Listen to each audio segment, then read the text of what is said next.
Vậy tớiខ្ញុំបានហូបឆ្នាំត្រូវច្រើនចាំមិនថាបងប្អូនណាដែលមានជំងឺដូចខ្ញុំដូចថាឈឺចង្កេះធ្ងន់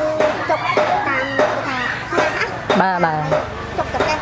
គឺខ្លាំងគឺយើងឈឺចង្កេះនឹងកន្លងឈឺខ្លាំងតែចឹងខ្ញុំហូបឆ្នាំហ្នឹងទៅត្រូវបើអ្នកណាឈឺដូចគឺថាមានរោគដូចខ្ញុំហូបឆ្នាំហ្នឹងចុកអត់មានខុសទេសាកមិនដឹង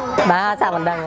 គូធីលជាអ្នកឯកទេសដោះស្រាយបញ្ហាប្រព័ន្ធតម្រង់នោមមកពីប្រទេសឥណ្ឌាបានយ៉ាងមានប្រសិទ្ធភាពធានាថាល្អតាំងពីប្រើថ្ងៃដំបូង ខ្ញុំជួបើសេចបើចាបើបាទនៅខេត្តស្វាយរៀង ខែស្បៃរៀងណាបងបាទ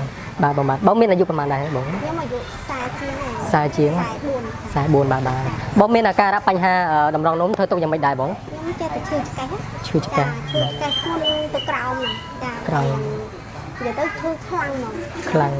បាទហូបឆ្នាំហ្នឹងទៅត្រូវឈឺគឺមែនទេ ធូរបាទបងបាទការៈបងឈឺប្រហែលឆ្នាំដែរអី មកនិយាយទៅឈឺយូរដែរហើយតើខ្ញុំ